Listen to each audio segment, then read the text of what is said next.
We are Sex Bomb, and we are here to talk about movies. Hi, everyone. It's episode 20 of Popcast Movie Club, and I have been noticeably absent from most of these shows. I won't deny that. We'll see how the rest of 2023 goes. But this is definitely one I wanted to talk about because this is actually a movie that I really like, definitely identify with, and definitely remember watching it in a theater for the first time. This movie was like this was the bee's knees in my not necessarily my core friend group, but the surrounding members of the friend group. If that makes any sense. Because you have your core friend group and then you have the people that you associate with, but the other people you associate with, they really dug this movie a lot. A whole lot. And most people I know dug this movie a whole lot. So let's talk about it. What's really funny is when you saw this movie in the theater, the one person that was with you didn't really care for it. You are and correct. I know this because that person was me. Yep, that's correct. Let's see if AJ's opinion changed. Hutch Cold Open, restaurant quality, ladies and gentlemen. So, episode 20 of Popcast Movie Club begets the second of 4 podcasts for this week. My name is Owen. I'm your host today and your chat moderator, unless we get some sort of bad language, and then Ashley's gonna rein that in along with all the bots. And I don't mean fembots. Maybe. Somewhat, but not exactly. Joining us, as always, we have... Oh, okay, well, I'll shake it up. We have Ashley. I'm trying to work out how that's a shake-up, because that's what you... This is the reverse of the shake-up that you did last time, because it normally goes... No, it didn't. Sorry. Don't try to make sense of my thought process, because I can't make sense of it. I've just been hyperventilating again. I'm just drinking my Danhausen pre-workout, so we're good. That's exactly what it is. Also joining us, we have AJ. Yeah. And coming in from the 1945 CBS, we have the man who is the reason why this Popcast Movie Club is happening. I can't see anything but the beard. That is Chris. Hello. Chris, you're visible in every way possible in the actual show, but with the way I have the Brady Bunch thing set up with the 4 boxes, since I have it I have it side to side instead of up and down. Needless to say, all I can see is a gray hoodie and a beard, and I don't even know what I feel like is about to happen. So you don't know why I was about to ask. What you can't see. He has a whole setup, and I'm curious what all is there. It's Scott Pilgrim volumes 1 through 3. It's the entire story. No, AJ, I actually can see it. I just can't see it in front of me. It's above me on the actual podcast. Which, I think this could be a record for the quickest book publication to film adaptation. Because Volume 6, which is the second part of Chris's Volume 3, came out a week before the film was released. Or 5, the film premiered at the festival it was at. Yeah, that's pretty quick, because I was wondering about the Harry Potter books, because I know they were still writing them while the movies were coming out, but that's... Yeah, Volume 6 was July 20th, and the premiere at whichever film festival it was July 27th. That's pretty quick. That's a pretty good click. But I'm guessing Brian was very hands-on with the stuff, which you can feel sort of from... And Edgar obviously appreciates the material as well because of trying to stylistically make it pretty similar to any comic book. I guess the closest we've had since was probably the Into the Spider-Verse and what we're getting with the multiverse one later this year. Yeah, I think there's 2 more Spider-Verse movies coming, I believe. Yeah, I think the other one might be 2024, but certainly I think the multiverse one is.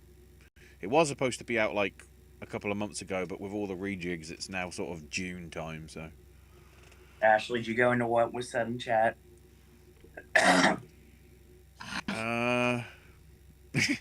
Briar said, "I'm having some Burger King. This is my second Gengar Wright film. My first was the Masterpiece Baby Driver. First movie club of 2023, and ketchup is now on my shirt. Be more careful with your burgers. You got red on you." Oh wait, he won't get that reference because he hasn't seen any other Edgar Wright films.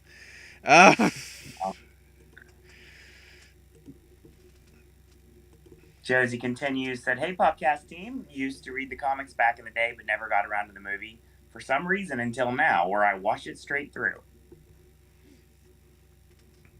Yeah, I haven't seen this movie in 13 years. That's a shoot.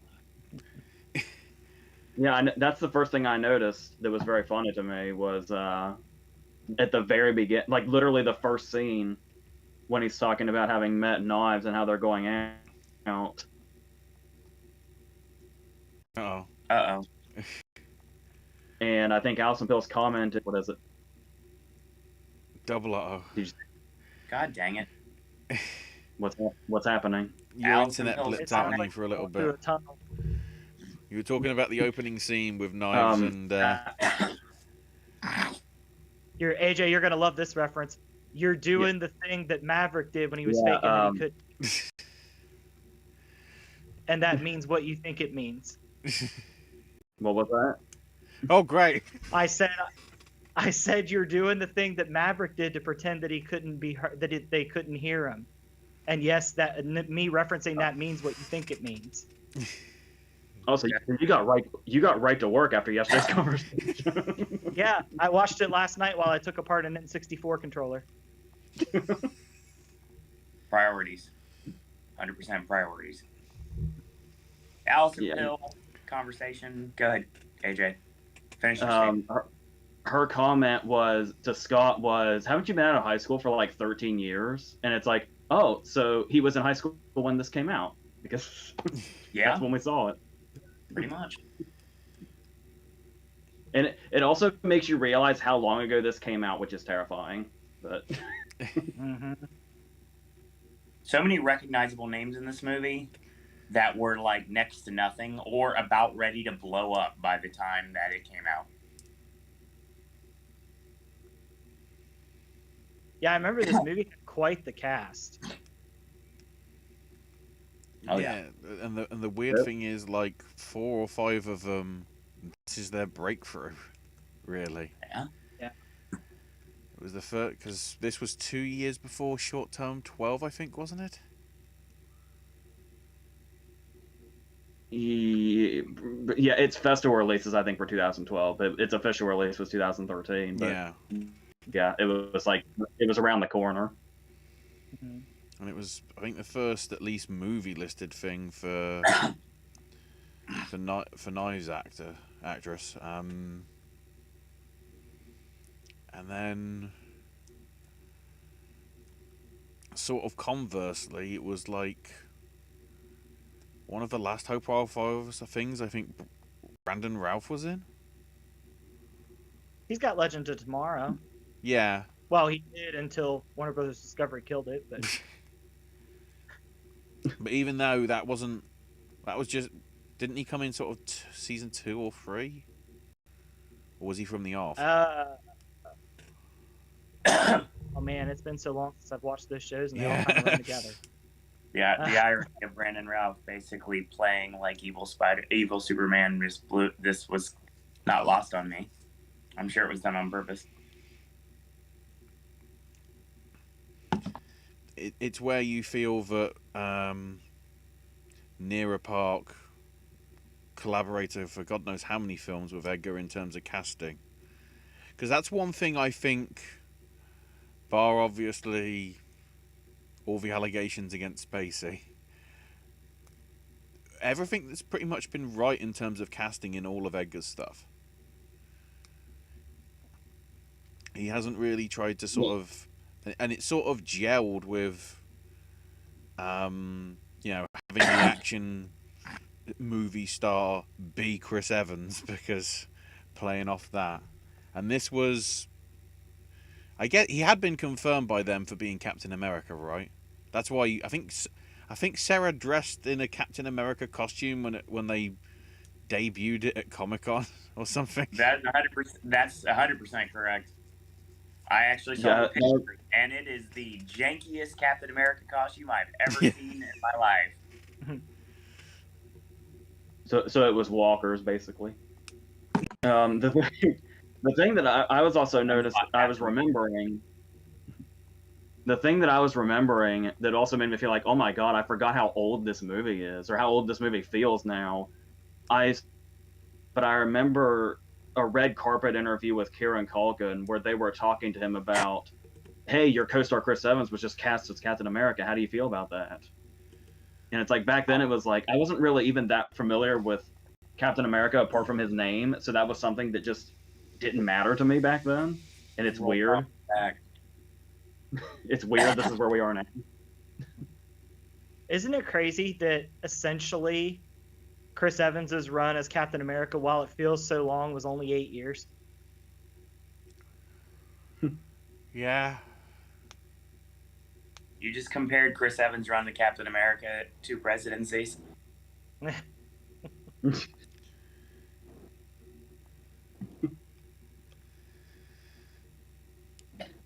This movie, so many great, there's a lot of cameos here.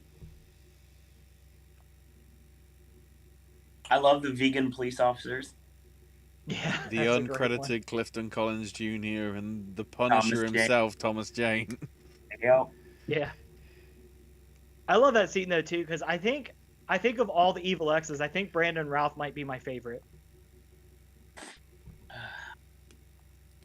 I'm a Mae Whitman guy. I have been for a long time. I like how she just comes out of the snow. And it's setting up the battle.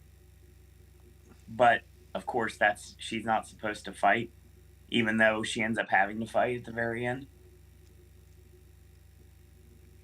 I love the fact that to play the video game motif of the movie, that everybody explodes into coins. Yeah. Which is what happens in the video game as well. It's one of the best adaptations of a video game that didn't exist. That only existed 2 months after the film came out.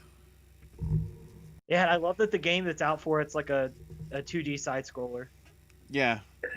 But Makes sense. With the art style of the characters, but very much in a sort of final fight, River City Ransom. I only say that because, of course, River City Ransom is infamous for beating coins out of people, so I'm guessing there's part of the inspiration there. Continuing chat, co-screenwriter of this film also wrote 21 Jump Street. More Josie trivia during the battle between Scott and Lucas. New York City backdrop is ripped open to reveal the Toronto skyline. This movie is straight up Canada, all the way to them going to Pizza. I'm like, that's one of those if you know, you know. Because all those watching TSN Raw episodes back in the 90s, because that was the only feed I could get. I remember Pizza commercials. This is an illusion. Go ahead. I would say that just also the idea of the joke, when he learns that Lucas's movie is filming there, and he says, they make movies in Toronto, which I'm assuming the joke is like most movies are made in Toronto. Absolutely, because of the tax credit. I'm trying to think whether that's or Vancouver is the Canadian hotbed. I know it's obviously done up there because tax breaks and everything. Similar to how God knows how many films just have a giant peach that says Georgia because of tax breaks there. Quite a lot. I think practically every Disney film just has something done in Georgia just so that it's there in the credits. I'm trying to figure out my technical issue. I'm out of sync and everybody's kind of choppy. I can't tell if those are related or not. Hold on. Let me put Craig back up. Josie says this is an allusion to the frequency in which the movies are filmed in Toronto, disguising it to look like New York or another American city. Wright has stated the movie was done in a style of a musical, but instead of the characters breaking into song and dance, they fight. Which, that definitely... Makes sense. The right frequency. Yeah, that definitely fits. Which is hilarious because the main character's in a rock band. It definitely opens itself up to be a musical. And this is where part of me feels where Edgar got his training for Baby Driver. Because the amount of, when we've mentioned Baby Driver before, it's the sort of the smoothness of how the music goes with sort of everything that happens in that. You can see the elements of this in Scott Pilgrim as well. I feel like Baby Driver is like a hybrid of the music smoothness of Scott Pilgrim and the action of Hot Fuzz. Yeah. Brian continues, okay, when I watched this, I did not know Kendrick, Culkin, Larson, Evans, Plaza, Schwartzman, Whitman, and Hader was in this movie. Where have you been, Brian? This was the first time I noticed Hader, actually. He's very unmistakable. I just thought it was a voice. I just thought it was a voice. Maybe it's because I've seen too many like classic SNL clips now of Hader over the past few years that I'm like, oh wait, that actually was Bill Hader. That's genius. Yeah, when you know it's him, it's so obvious. Yeah. Josie says the battle between Scott Pilgrim and Matthew Patel is done in the style of a Bollywood fight scene. Yeah, I can see that. Yeah, you got that. I guess there's a sort of punk edge to Chris, given his character. Sort of a goth edge to... what's her name? The L word. Not love. Oh, for Mae Whitman? Yeah. Mm-hmm. Roxy. Yeah. And then maybe the twins sort of channeling a little Daft Punk, even though the colors wouldn't be right, because it was obviously electronica based with their stuff. I was thinking Chemical Brothers during that time. Yeah, it's just because of the black and white stuff. Because obviously, the Chemical Brothers just wore whatever the fuck they want. With Daft Punk, it was Silver Guy and Black Guy. I didn't know which was Felix and which was I can't remember the other name. That was as far as the first fight goes. That's another thing that got a laugh out of me that never did before, because it kind of just had to set in. The fact that most of them have like really cool sounding names and like alliterative names, and the first guy's just Matthew Patel. It's just so basic. That's really funny to me. I like how he sent a formulaic email to prepare. It's like, we're going to fight. And he's like, you didn't get my email? I think, yeah, I skimmed it. It's okay. Just looks like a boring email. Which is sadly relatable.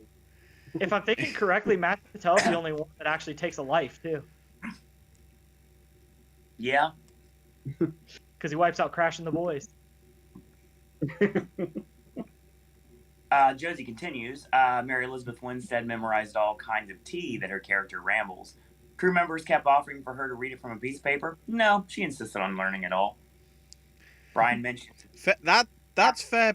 That's fair play, because I swear it probably could have been on the other side of the cupboard lid, and she was just reading it off air but glancing at the same time. She was like Excalibur running down a match card with those teas. Yeah. Very true. Brian continues, Captain America, Captain Marvel being together before they were Captain America and Captain Marvel, even though they were in different scenes. Oh, Clifton Collins Jr. was in this? Yes. Josie says at the first band battle, when fighting the first Evil X, Scott is seen wearing a Plum Tree shirt. Plum Tree released the song Scott Pilgrim on their 98 album Predicts the Future. The song is the inspiration of Brian Lee O'Malley to create the graphic novel's title character. There's so many T-shirt references. Yes. When Pine gets defeated by being cocky and bailing on the skateboard thing, the next shirt you see Scott wear is a Fantastic Four shirt. That's correct. Because I guess he literally flamed on. And then there's also the I think it's building up to the final battle, the Rock Band guitar, the bass guitar symbol from the Rock Band games from EA. I'm trying to remember whether it was EA all the time or whether EA bought it. Developed by Harmonix anyway. The bass guitar logo from the Rock Band game series. Yeah. I assume you mean Evans when you said Pawn. Oh, yeah. We'll talk about Seinfeld and The Big Lebowski in a little bit. So, I'm trying to keep up on chat, everyone. Josie says to avoid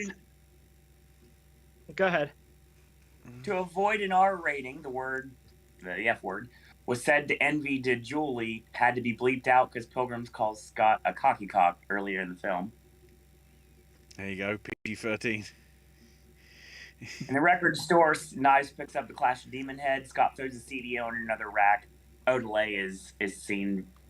And, of course, Beck wrote Ramona and composed the music for Sex Bomb. Mark Platt was producing this and then won, and minutes later... Shut up, Brian. I'm not going to talk about that. Mark Platt was producing this and then won for La La Land, producing it. Josie says, while Scott Pilgrim is 22 years old, his sister is 18. Michael Cera is 3 years younger than Kendrick.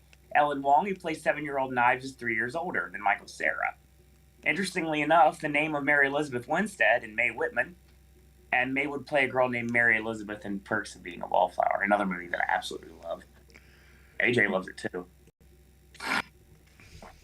And we are continuing. Chris, you are not necessarily host, but you are S in charge because this was your pick. So have at it. Yeah, I think what makes it interesting too is I love that each X is a completely different character. Yes. Like nobody's like a retread of anybody, and I love how creative it gets. And each one of them has something that you can remember and call back to that fight. The Katayanagi twins are the ones that have the least, but that's still a pretty cool fight with the monster and their dragon. And it kind of shook up the formula a little bit, so I appreciate that they did that. Yeah, and they tried to do sort of like even different fighting styles of games for them all as well. And I love how they each have like an ability. Like you would fight a different element in a video game. Like I've been playing Mortal Kombat 11 a lot here lately, and there's like poison people and fire people and electric people. And here you've got Lucas Lee can multiply, Matthew Patel can summon demons. Todd has the vegan thing. Roxy can teleport. Like everybody has an ability, which is really neat. Makes it feel like definitely like a love letter to a fighting game as well as to the comic itself. Yeah, all the stuntmen sort of as the horde, and then of course not the boss battle, but the bass battle.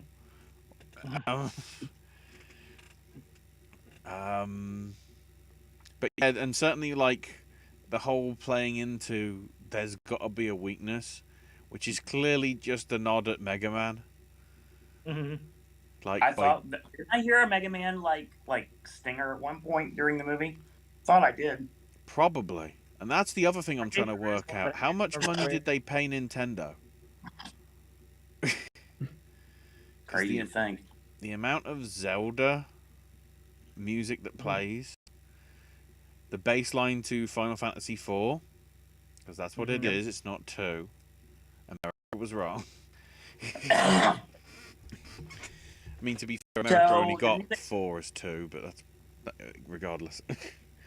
So the music from the Zelda video game series used to open the film and sound effects and in a dream sequence. To get permission, Edgar Wright sent the clip to the film and wrote a letter to Nintendo describing the music as like nursery rhymes to a generation. Which, considering how I read today that Sega pulled a visual compendium sort of coffee table style art book because they didn't want their IP used. Thank God they didn't try to do anything with like Sonic in the stuff. Yeah. Although the best stuff is the Windows 95 and the Windows like 2000 stuff and the Mac start sound for when the relationship stuff's happening. All that sort of stuff. Josie continues, there's a podcast to listen to called Piecing It Together. They take a new movie and try to figure out what other movies inspired it or what it reminds them of. I'm going to give puzzle pieces for this movie. Buckaroo Banzai Across the Eighth Dimension. Comic book and video game qualities. Adventures of Buckaroo Banzai Across the Eighth Dimension. Stunt doubles of Lucas Lee are the actual stunt doubles for Chris Evans. Only a quarter of the stunt doubles resemble Evans. Yes. Which makes sense because obviously in this day and age you can CGI faces on them. And then also, of course, if it's a wide far shot, only those that have got the 4K Blu-ray will go and go, that's not his face. I do love that it's actually Chris Evans that squeezes the hot cup of coffee.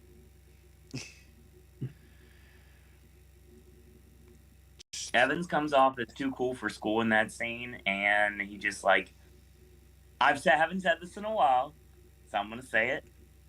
Chris Evans oozes douche, 100%, and that character just magnifies it.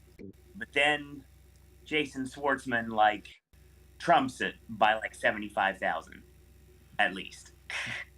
I just love the whole setup for Lucas is just in the way he enters the movie with the Universal theme. Especially because we get the... What?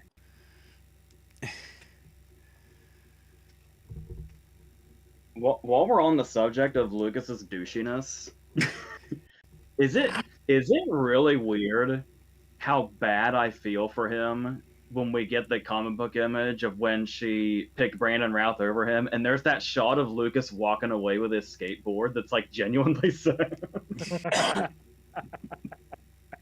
Were you about to say, Ashley? Oh, I guess they have to put the normal Universal bit in the middle because of the 8-bit variant that they had at the start. Just to make it clear it's Universal. When I watched it in the theater and the Universal logo started in 8-bit, I knew I was going to love the movie from that second. Like, as soon as I heard that, I was like, I'm going to love this movie. Got that vibe from Ready Player One. And Pixels. Yeah, Pixels does it too.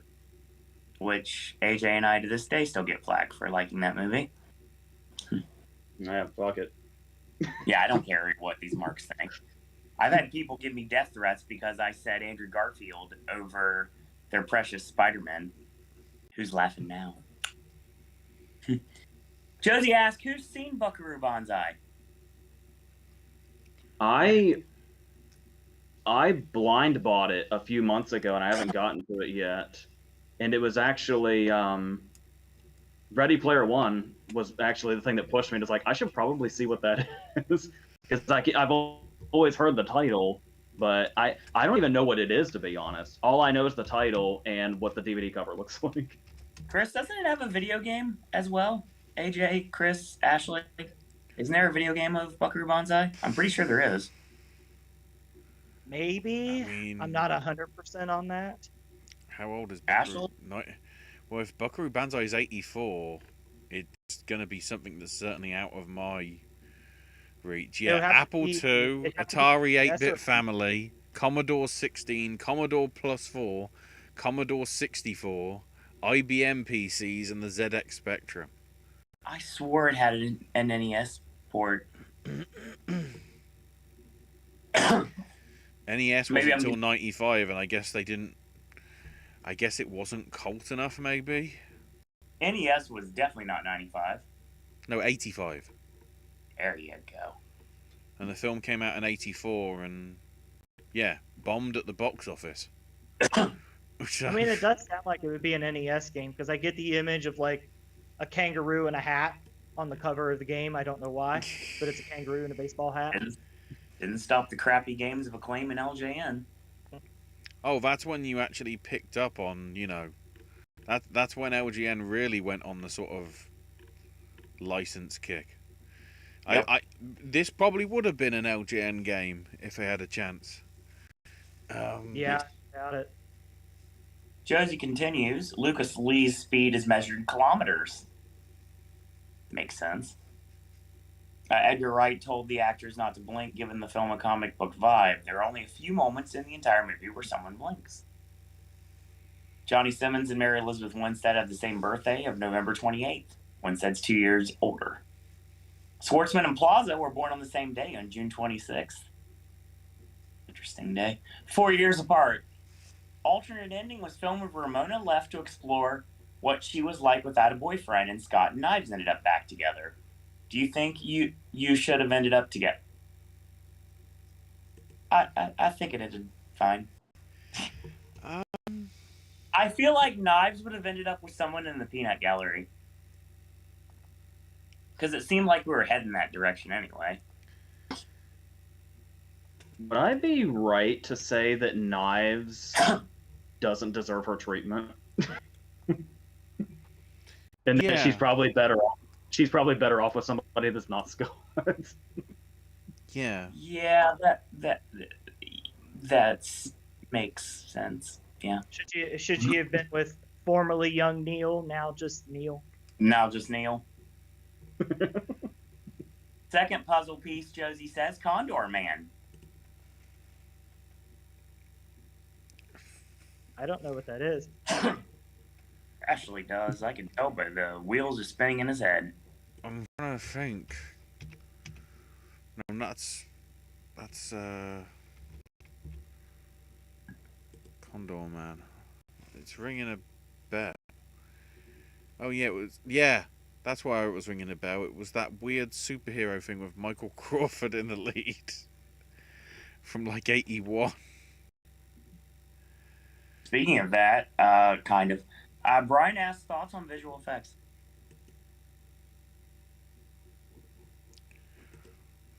I think the fights look great. Yeah. Very cartoony, very video game-esque, exactly what it was supposed to be. Yeah, I feel like the effects kind of gave off exactly what was advertised.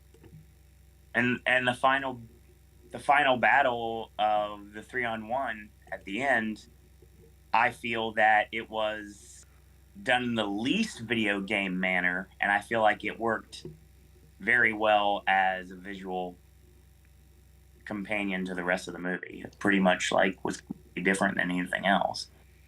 I think with this movie, along with visual effects, I think that goes hand in hand with the production designs very good on this too. Oh yeah. AJ, your thoughts? Yeah, it would have, because it's a video game movie, it would have been really easy to half-ass the effects and say that it's on purpose. Sure. But they're pretty. They're well done, but I'm also specifically thinking about stuff like we were talking about, where the bodies convert to coins. It's something that looks really smooth. I love that. I like that they had a.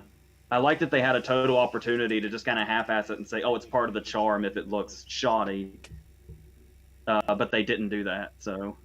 I also love at the fight right before Gideon, the coins on the ground are in the shape of like a chalk outline for everybody that got taken down. Yeah. Yeah.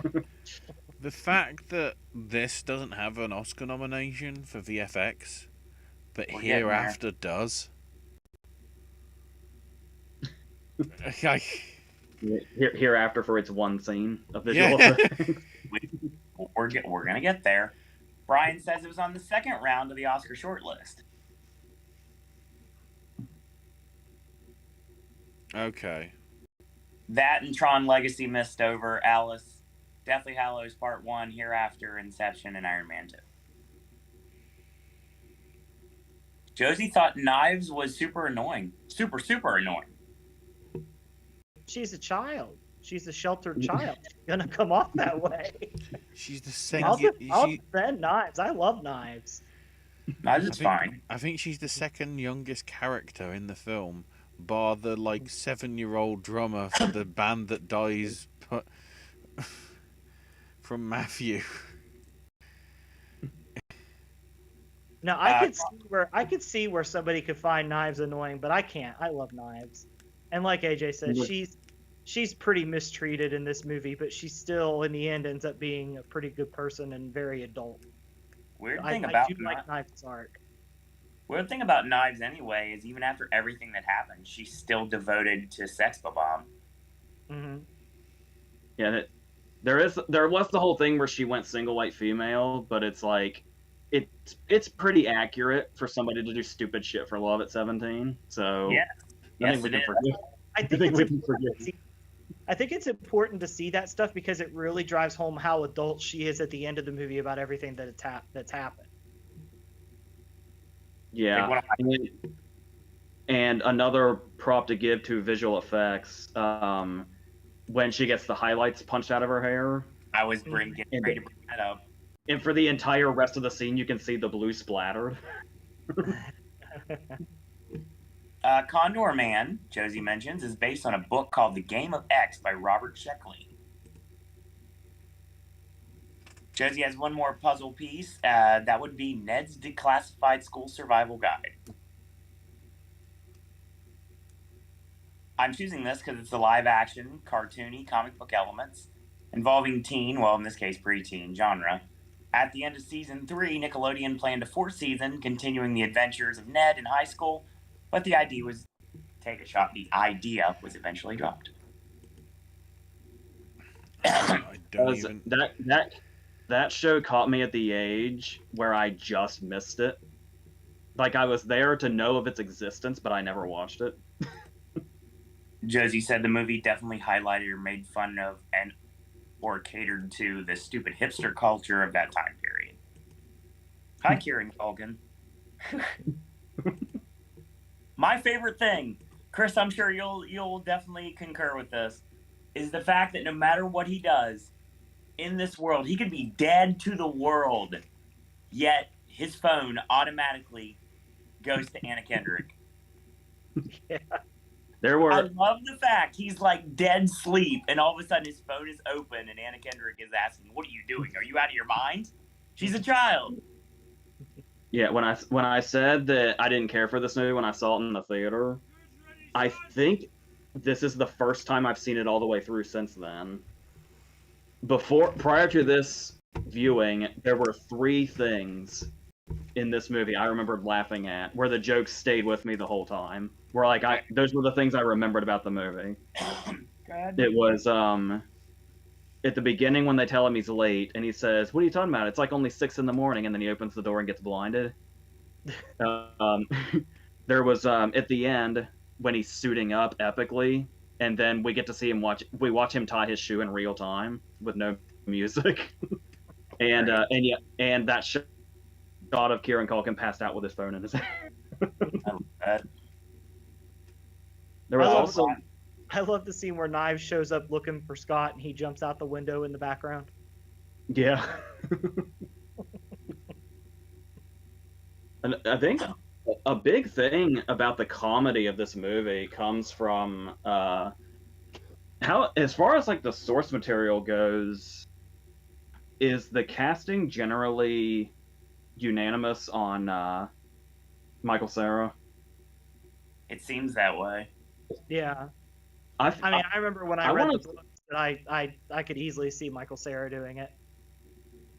I could be having false memories, but I want to say there might have been a time where it was there was a group of people in that fan base that thought he was miscast, but I feel like Michael Cera's brand of humor is really crucial to this movie. Yeah. And there's one moment in particular that really stands out where it's like, if any other actor did this, it wouldn't work.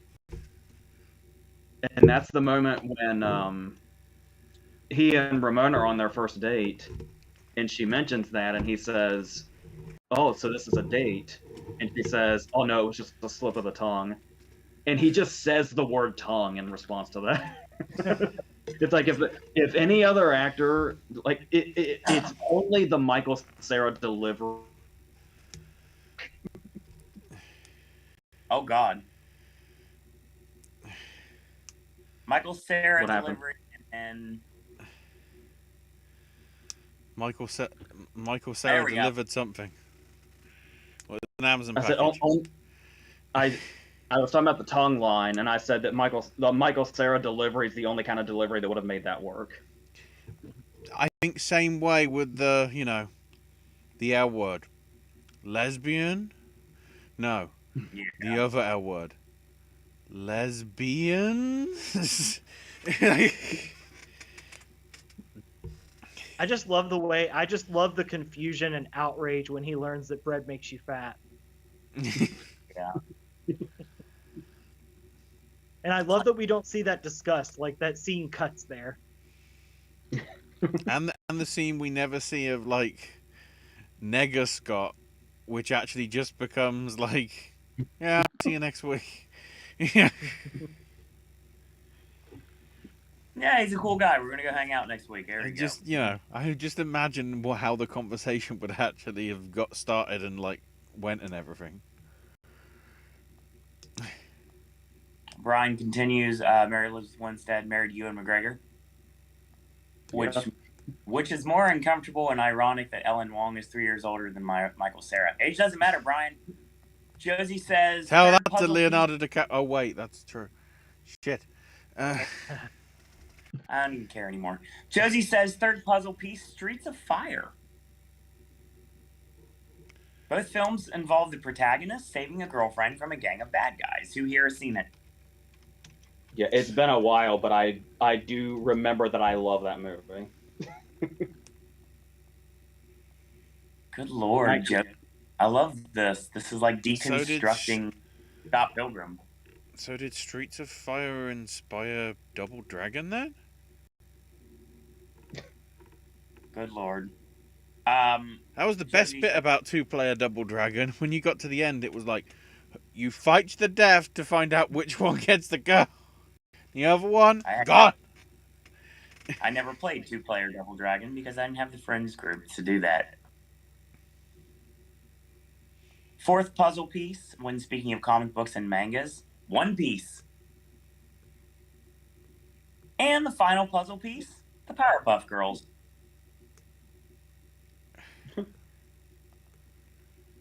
All this rolled up into one. We created Scott Pilgrim versus the World. Streets of Fire is a rock musical. Okay. Yeah, I can totally see the Streets of Fire comparison now that I think about it. Weirdly enough, when I hear the word Streets of Fire, I think of that 1980s television series that lasted like maybe a second called Cop Rock. Never watched it. Wasn't alive when it happened, but it was a thing. Brian mentions Michael Cera playing Robin in the Lego Batman movie, and he's going to be in Greta Gerwig's Barbie. Brian, I cannot wait for Barbie. I won't even lie about that. I don't care. I will not apologize. I love the Lego Batman movie. I won't apologize for that. I love AJ being paused right now when I'm talking about Gerwig's Barbie because, oh my God. AJ went from like all happy and everything to Carl Fredrickson. So, Yeah, I was catching what you were saying in pieces because everything was chopped up. I don't know what the fuck's going on. No swearing. Thank you, Optimum. Optimum is only good for my email, and that's it. I also do like the fact that the Wikipedia for the film has nothing, because I guess they will just go, people will just look at the actual book. There's more details there. It's just like, Scott proceeds to be attacked by and defeats Lucas Lee, Todd Ingram, and Roxy Richter. It's just literally like a little tiny paragraph, even though that's like 30 minutes of the film. Well, the book has, I mean, as you could see, there's a lot of source material to pick from. I mean, there are side stories and subplots galore in this book. Like literally, like it looks like most of it would happen in this book. I think it's like 2 fights, 2 fights, 3 fights, or maybe 2, 3, 2.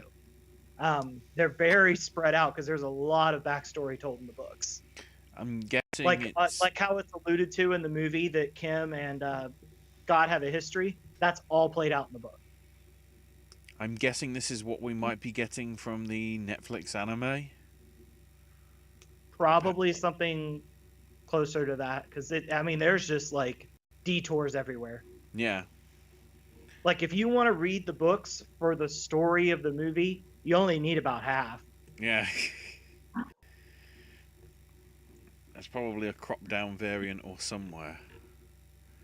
There's probably an abridged version that's just got all the scenes from the movie pulled because a lot of the scenes in the movie are pulled like right from the book. It's like they just brought a panel of the book to life.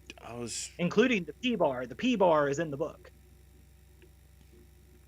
And also I'm trying to think. One of the fight sequences I think uses the animation from the actual graphic novel. For the scenes where I mean it's pretty similar.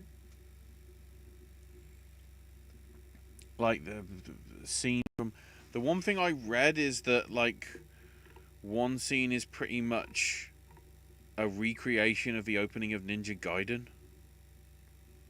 I think Probably it's at some point. The Roxy fight. Like right here, like this is from the book, the Matthew Patel story, and the movie literally pulled these pages to tell the story through Bill Hader's narration.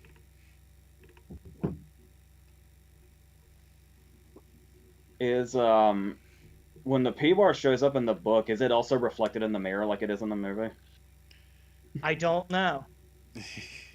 I only just noticed that. And I love that it's not completely reflected. It's just a little part of it is. Like, the detail is, like, that minute. Yeah, I'm not sure. I'm not going to go through the whole book and look. Josie says... It does feel a shame that this film never really got its flowers. Sorry. A couple of years back for the 10th anniversary, because they were building a lot of stuff and like really pushing it, and then the pandemic happened, which sort of like limited it. Then again, though, we did get those pretty awesome sort of like script read through and things like that, which I think a lot of people have said probably wouldn't have happened with, you know, all names like Chris Evans and everything if it hadn't have been for the pandemic and people, you know, having to stay at home and whatever. I just wish like Mortal Kombat has like Terminator, RoboCop, Joker, and Spawn in 11.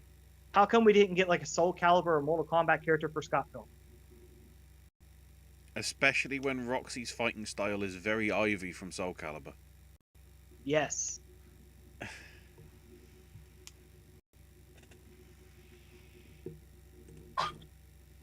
Don't worry, Josie said it's supposed to, Owen. Not everybody's gonna get the video game stuff. Josie says Luffy is the main character of One Piece, and she wants to see him fight. Luffy fight Scott Pilgrim. Yeah, I know of Luffy's style and whatever, and it does sort of gel pretty well with Pilgrim, so it would be an interesting sort of. Rooster Teeth probably did it on Death Battle at some point. I'd have thought. So we know who Owen's favorite X is. Mine is Todd. AJ and Ashley, who are your favorite X's in the movie? I like a main heel, so I'm probably Gideon. And I'm just a Schwartzman fan. The Schwartzman fan in me. Part of me sort of feels sort of to some extent Roxy. I'm an Envy guy too. because Roxy There's a sort lot of more of her feels in the like book. very Should be. Roxy has sort of like that stealth aspect and whatever, like you see in the sort of the tease before you punch me in the boob. You know, that's One the of first time where he seems like pretty. You know, he has to be fed the info as to Mhm. how to beat him, or to beat her, rather than the other three where he had to think for himself and realize, wait, you know, let's just put let's unveganize him, or he's probably, you know, let's see if he can skate a grindy thing. The fun thing about reading these books is I read these within the last year, and some of the fun things was seeing that some of the lines in the movie were actually pulled from the book, like "you cocky cock" is from the book. On this grindy thingy that you said, that's from the book. Yeah. Yeah, another reason I'd probably pick Gideon is the fact how because he's the boss level, they actually did the thing where he's he's pretty much impossible to beat, but doesn't need the showmanship of the other X's to do it. He's basically just himself, Mm-hmm. and it's to the point to where if the three of them didn't gang up on him, Scott probably would have lost again. It took the three of them to beat him. Definitely. Mm-hmm. Like the added reference, of course, with Gideon to anything Flash Gordon, literally having the sound effect when the ring shows up, and of course the whole aspect of him still being alive because of the glasses. Very sort of Ming the Merciless-esque.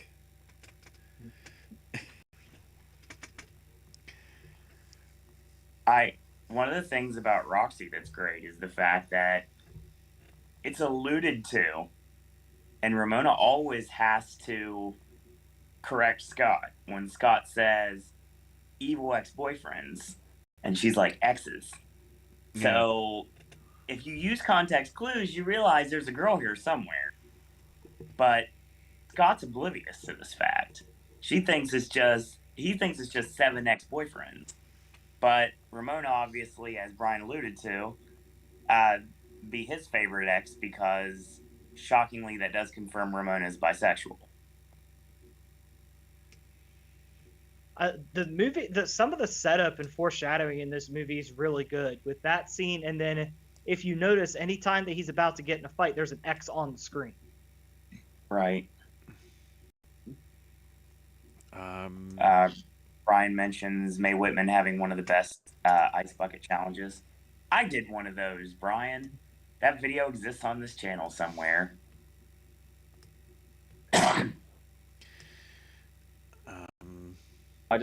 I also just want to draw attention to how much I love the running joke where whenever Scott gets self-conscious about his hair, a hat just appears.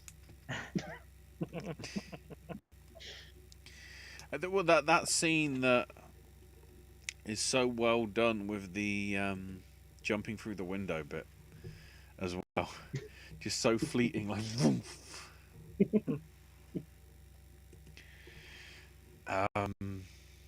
I even love too the reach back in for the coat.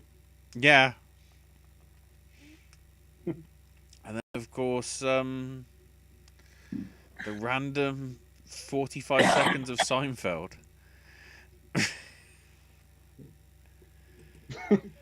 I do remember that also. Just the kind of, I know like randomness is basically bottom of the barrel humor, but when it just cuts to the apartment and the theme is playing, I do remember that catching me way off guard in a really great way. And in the way I like the detail where the sitcom bit plays out and the thing that shuts it off is when Wallace shuts off the stove. Yeah. Like he cuts off the laughter. If a stove is running, that means canned laughter. And I don't know why, but there's actually a little bit of a nostalgia thing in it for me, and it's in the weirdest place. So it's whenever he tells Scott that he has to go break up with Knives before he can date Ramona, and he's got the bacon and he sits down and the Lucas Lee marathon comes on. I don't know why, but it just takes me back to snow days in school with the snow outside and just sitting down and turning on a movie marathon on cable. Like, just something about that just feels warm and nostalgic to me. Like, every time that scene happens, I'm jealous that I'm not in a position in my life where I can do that very often anymore. Like, It even was some of the... Go ahead, AJ. For me, those days always included Die Hard.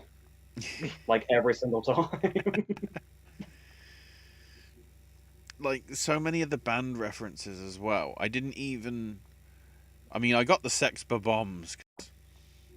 I know of the Bob-ombs from Mario and whatever, but the fact that Crash and the Boys is referencing, like, some Japanese NES game that did get ported over.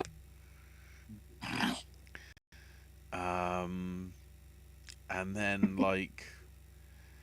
There's so many sort of in references video game wise, but like all the sort of aspects.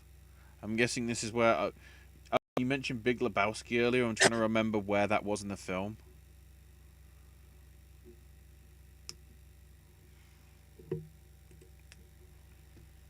No, remember a Lebowski reference. It's League Play. Oh, This is a league game. You know, when you think about it, this movie does have quite a bit of similarities to The Big Lebowski. I mean, is Scott not like the dude, unemployed, just kind of meanders around to get into his adventures? I feel like the dude is the kind of guy that would order a package and then literally wait by the door for it. Yeah, and I mean, you just swap out the rock band for the bowling.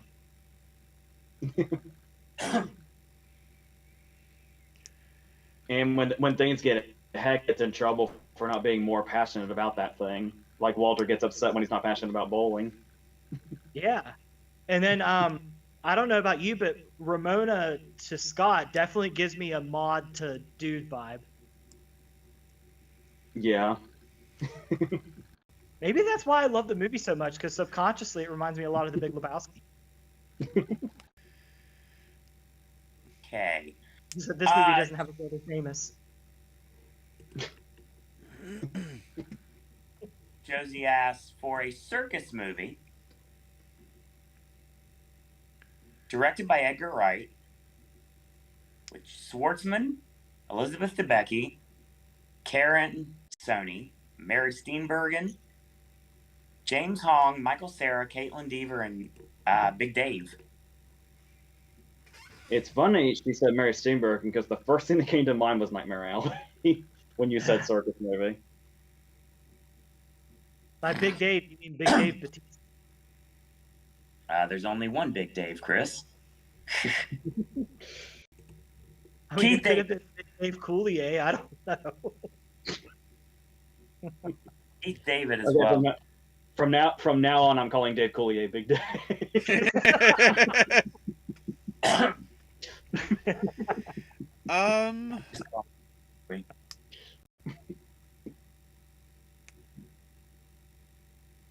Because of how quirky he was and everything, and I know people are gonna say we already had the remake of this. It was called The Greatest Showman. But I feel something P.T. Barnum stuff, because I feel Schwartzman feels like a Barnum-style character. There's still room to do an actual Barnum movie. Yeah. Because the Showman wasn't it. So I'm guessing Big Dave Batista. I have to clarify now, because we've established the things there. Batista would probably be like the strong man. Debicki could sort of be like an acrobat. You know, trapeze artist sort of person.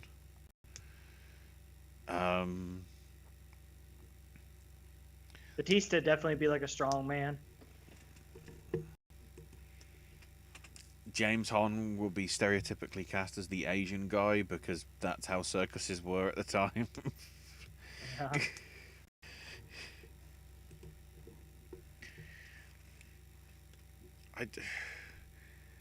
Oh, Trying Keith to think David what also has to be Tarantino in the cast did. as well. Hell yeah.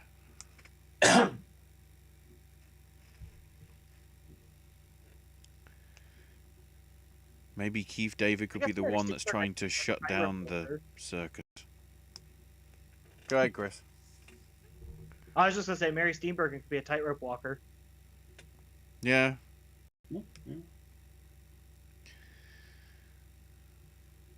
Brian mentions And then about... maybe her death is what brings eyes onto Jason Schwartzman's circus.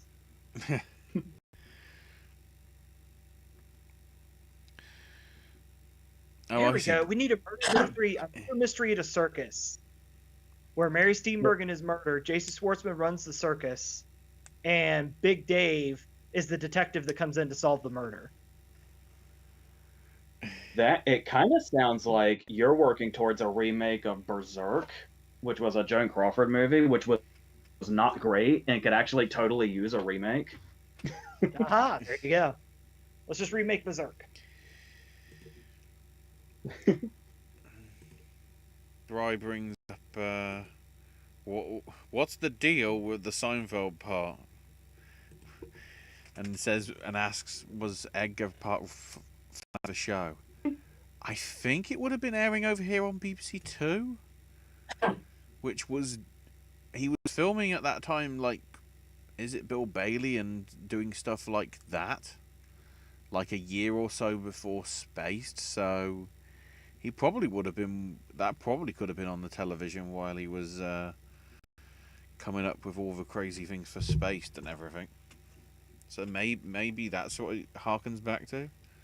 Like, so many kids over here just think of Friday evenings being BBC Two, 6 o'clock Simpsons, and then 6:30 would be Robot Wars, and just sort of things like that, or Crystal Maze being on at 6 o'clock, which apparently did so well that when they did the repeats when they still do the repeats, like 25 years on from the original series, they still air them at 6 o'clock because everybody just associates that time. It's like the wrestling at 6:05 deal that, like, NWA and God knows how many have tried to jump on in recent years because of the power of Superstation TBS from back in the 80s. Yeah, I remember that. I remember Thunder, I think, started at 8:05. Nitro started at 8. Thunder was 8:05.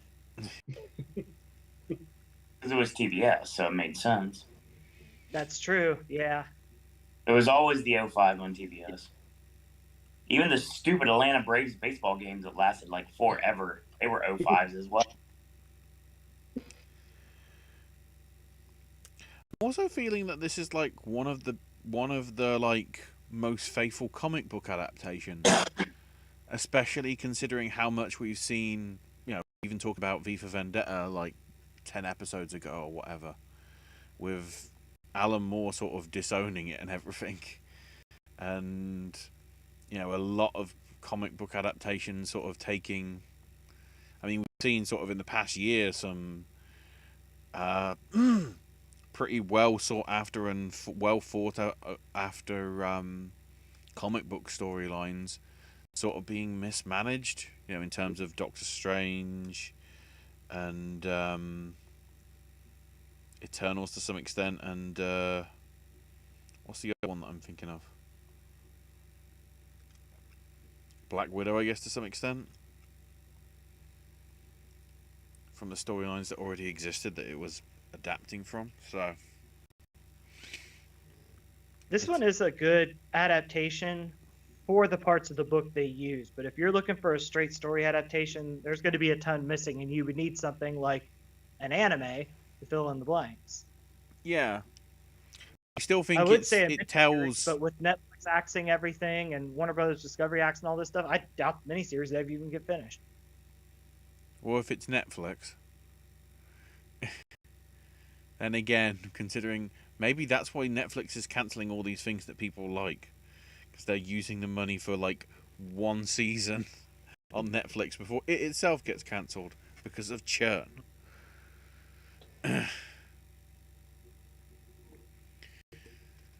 Which is a shame, but that's how Netflix works, I guess.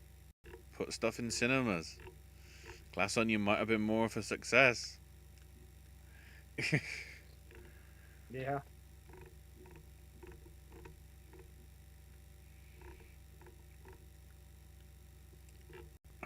Well, I guess I can mention my biggest, since I was the one that outed myself as the person that didn't really like this when I first saw it.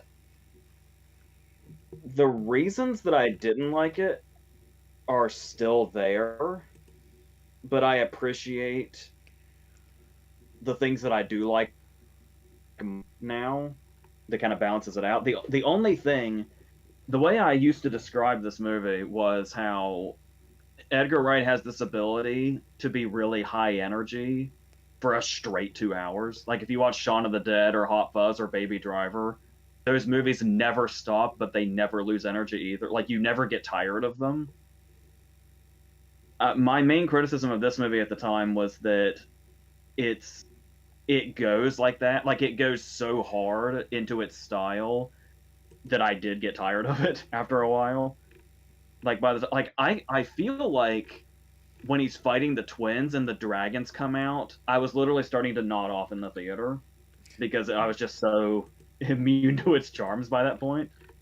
Um, and I do think that it's one of the most overused criticisms ever when talking about movies is when people say style over substance, which is just an expression that I hate.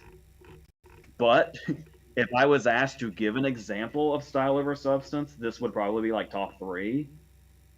But it comes in very very late, but the substance is there. We were just talking about when we were analyzing Knives as a character. I would say is substance, and the whole idea that this whole thing has basically been about Scott finding self-respect.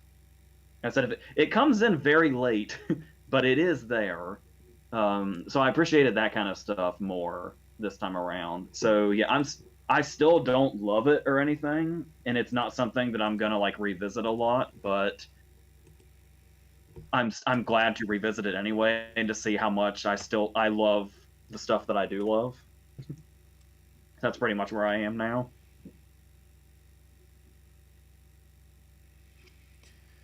To me, it's one of the... I don't mind watching it again, mainly because there's at least one thing that I notice every time that I don't notice the previous time. So it gradually sort of... It's not like everything comes in a second viewing. It literally sort of trickle feed. Where I'll be like, I never noticed that one sound from a video game that I've only just realised it's from that video game sort of thing. Yeah, because I was obsessed with Hot Fuzz when it came out, and I was obsessed with Baby Driver when it came out. So I did watch those over and over and over again. And I know they were, especially Baby Driver has so much detail in it; it's fucking insane. Yeah. And I'm sure this is the same way. And I would see more of that if I had seen it more than twice. But I'm sure I will see it again. Like I'm not like saying I'm off it now that I've revisited it, but yeah, it's with Wright. You know, there's going to be a lot of. I haven't rewatched Last Night in Soho yet, but I'm wondering if it's going to be the same way. That's another one where I don't really have the drive to watch it again anytime soon, but I mean, I do remember there's a lot of detail in it. Soho to some extent, but because of course it's 60s, you sort of have somewhat less to go on, whereas practically everything else is obviously contemporary. Because even the modern stuff in Soho feels 60s. Yeah. Whereas everything else that Edgar's done, even going back, as far as the TV series Spaced, it's very much in the zeitgeist. It's the now. It's that sort of culture stuff rather than sort of a throwback style. Which is I'm intrigued to see what Edgar comes with next. Yeah. And still makes me wonder what would have happened to the Edgar Wright Ant-Man film. I also like it's funny when you think about the tradition of this movie, the fact that Anna Kendrick did a SAG retrospective interview, and she and Edgar Wright are exes. she had like nothing but extremely enthusiastic praise for him. So I thought that was kind of funnily ironic given this movie.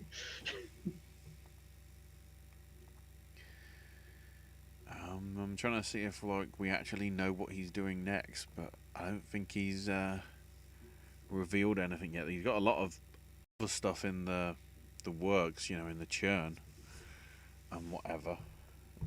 So, but yeah, I don't think anything that he's sort of done has really been bad. Even the sort of the joke films like Dead Right and Fistful of Fingers from like his early mid-90s, and then even the fake Haunting of Hill House rip-off style thing that features in the trailers for Grindhouse. I want to see that film. It's that good. I always forget that he did Don't. Yeah. I love that they got him to do the trailer for Don't, and they got Jason Isaacs to be in the trailer for Don't. The funniest bit about that is they've never worked together otherwise, have they? No. Because Simon Pegg and Nick Frost are in the Don't trailer. That makes sense. Mm-hmm. Yeah, there was and then having Katie Melua sort of as the stereotypical singer, like he would have done in those style Hammer films and whatever. And then has Will Arnett done anything with Edgar? Well,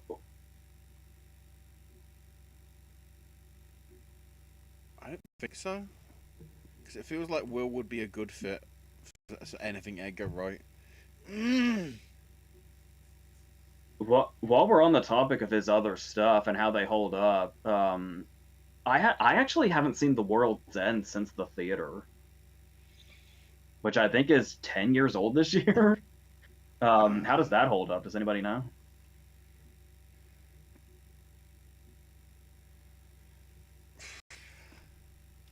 I haven't seen that one yet. It probably is, on paper, probably one of his weakest, but it still has enough of that charm, and the action sequences are still done sort of very well. And I like the fact that he sort of is trying to Danny Boyle-esque his career by not really trying to make... He's trying to do as many different genres as he can with his stuff. Yeah.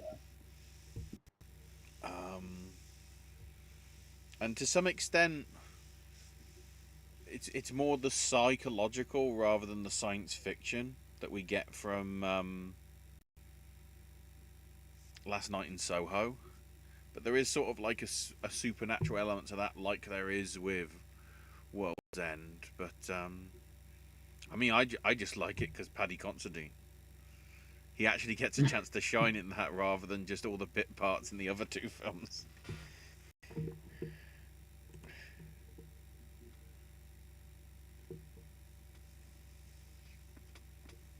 Is that about it? I Yeah. think we pretty much covered everything. I don't know. I guess me and AJ have given our final thoughts. Do you want to give your final thoughts on the film before Chris wraps it up, Owen? Yeah, first off, Brian says, looking at the poster, why does Roxy look like a Harley Quinn ripoff? Which is ironic because this was how many years before? Like 6 years before Suicide Squad. Or Harley Quinn was anything. Yeah, but that version of Harley Quinn really didn't get sort of popular until then. If anything, it was the animated series sort of Jester outfit that was more Harley Quinn in the 90s and 2000s. That's the Harley Quinn I knew. I knew Harley. Well, he had the Arkham games by then too. Well, at least she had Arkham Asylum, but she was dressed as a nurse that whole game, so that Yeah, really... because she didn't really have the pigtails until City, which would have been 2011. Yeah. Yeah, that's right. So did Scott Man, Pilgrim inspire Arkham well, City? Stop it, time. Arlene Sorkin was my Harley Quinn. Way before anything else. Brian says Universal logo is opening to the film and the main theme of the logo use in the film. I think that's the end of chat. Did really well in a rewatch. If I can identify with the movie, I generally will like it better.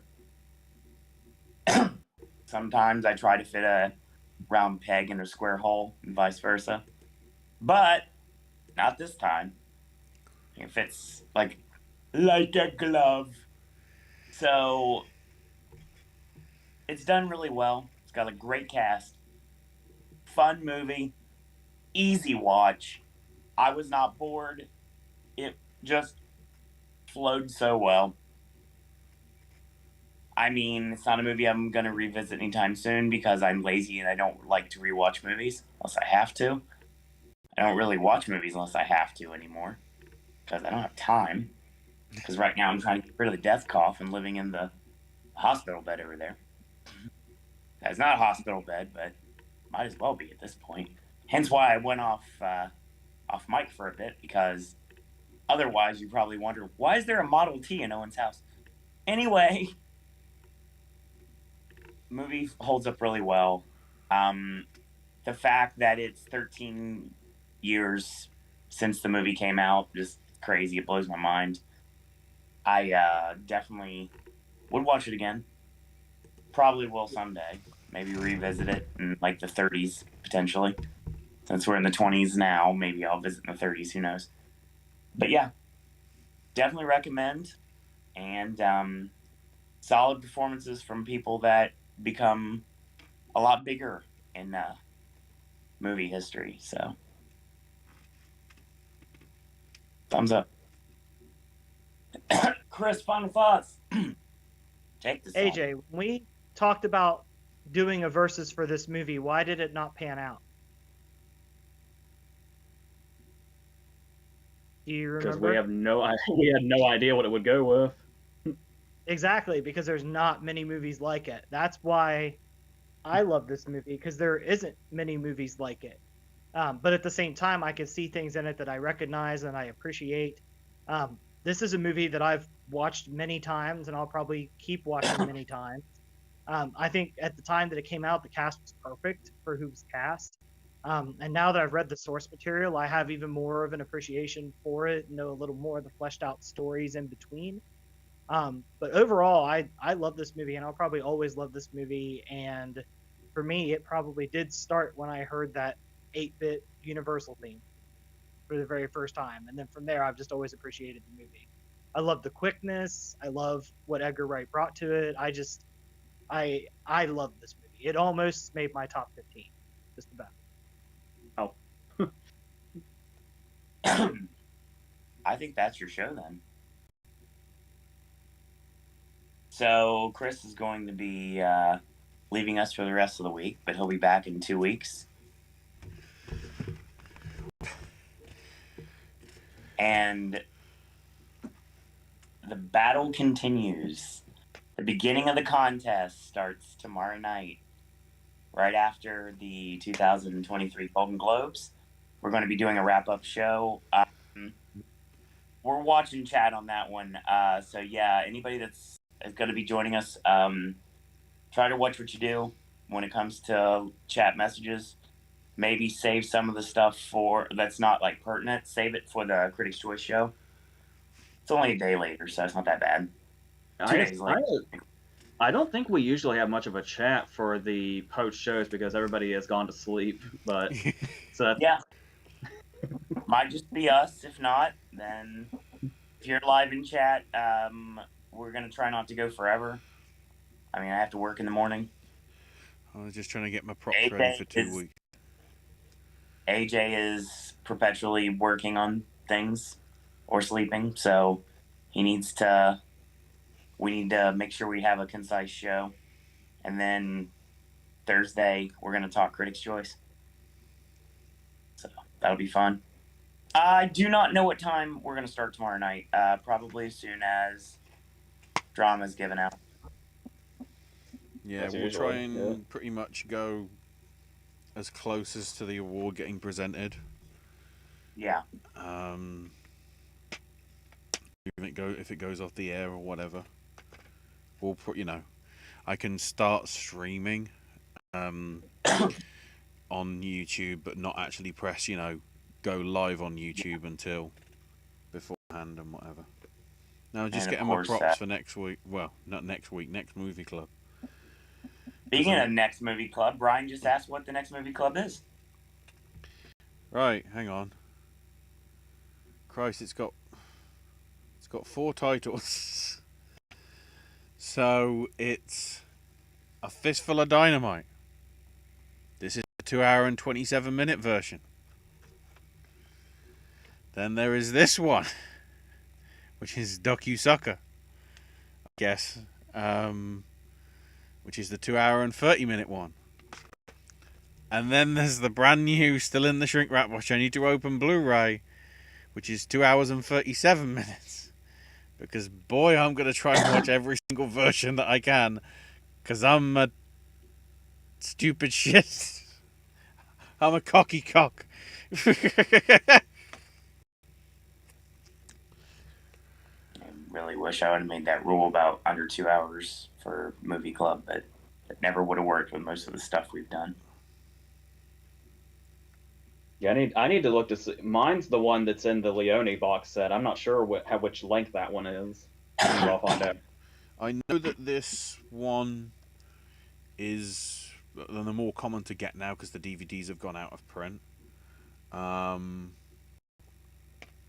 that is like I guess the most definitive one, because it's the like all the recovered footage like together.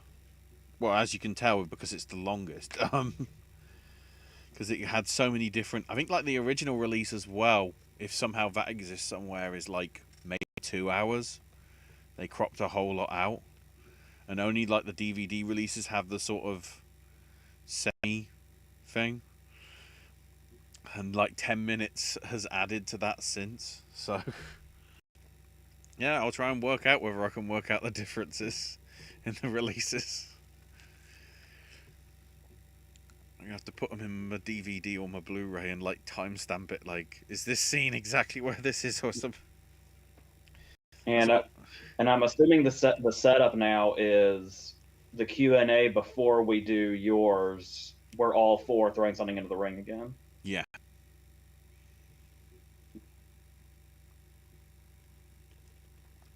So I've realised now I have to go with something obvious and catering to our chat to try and get back-to-back things, so I can have like 6 weeks off. I know where I'm going. I know exactly where I'm going.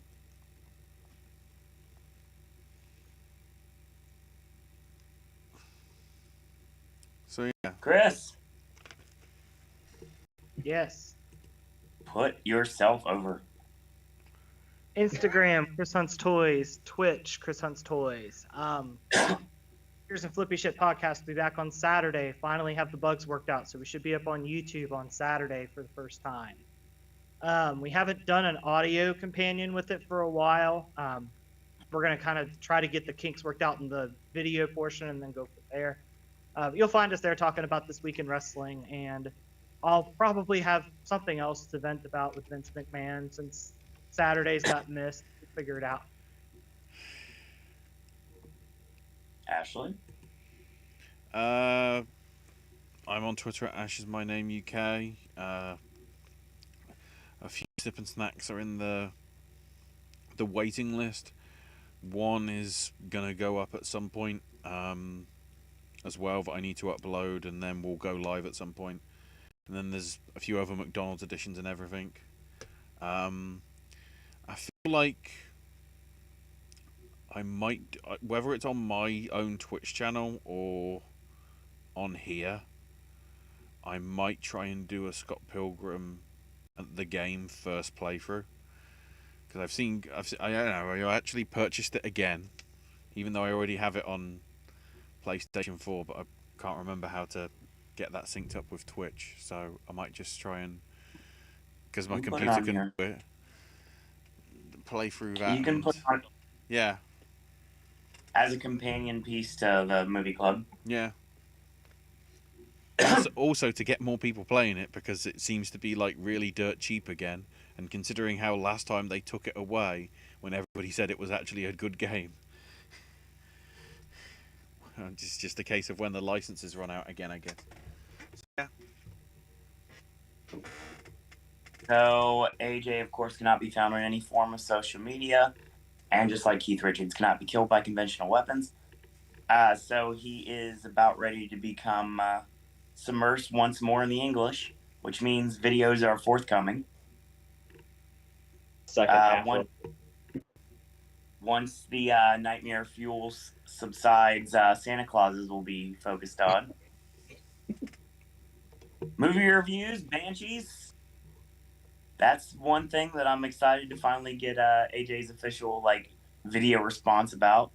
And of course, the Flight of Passage, the video game. So that's going to be on there as well. Other things too. AJ, I have a challenge for you the next time that you're up here. In the mail yesterday, I got 2 brand new controllers for the N64. I challenge you to Mario Party. No excuses. Oh. Been a while. And if you're okay with it, I would like to stream it on Twitch when we play it. You can do that? Yes. I can. That's interesting. Which Do you Mario accept? Party? I have 1, 2, and 3 for the N64. Oh, one with the one that does the middle of your hand because of having to do the spin with the... Oh! Brand new out-of-the-box controllers. They work great. I tested it on GoldenEye last night. I couldn't even keep up with Bond.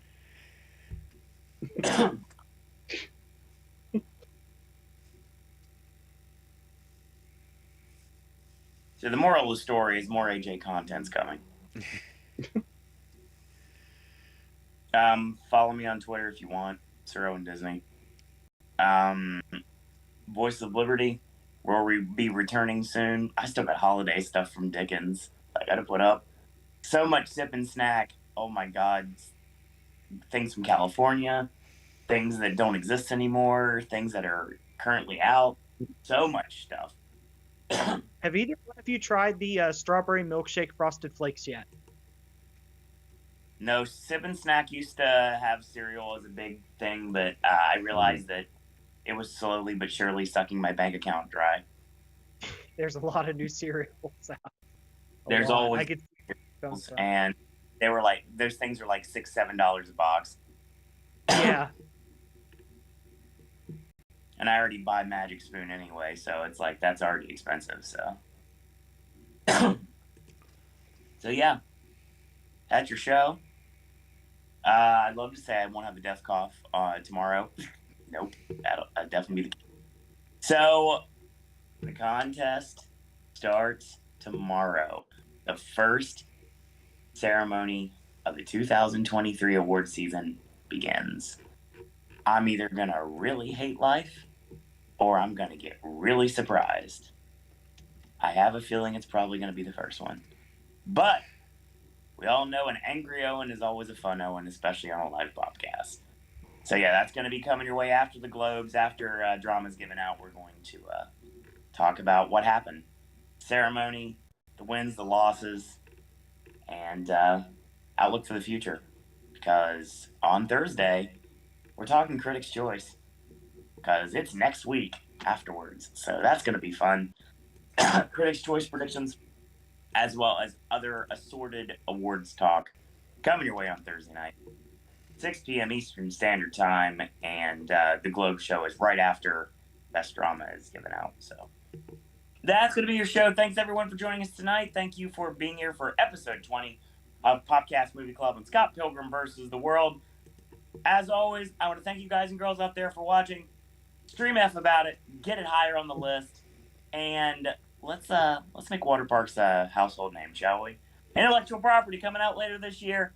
And until next time, boys and girls, that's all we got to say about that.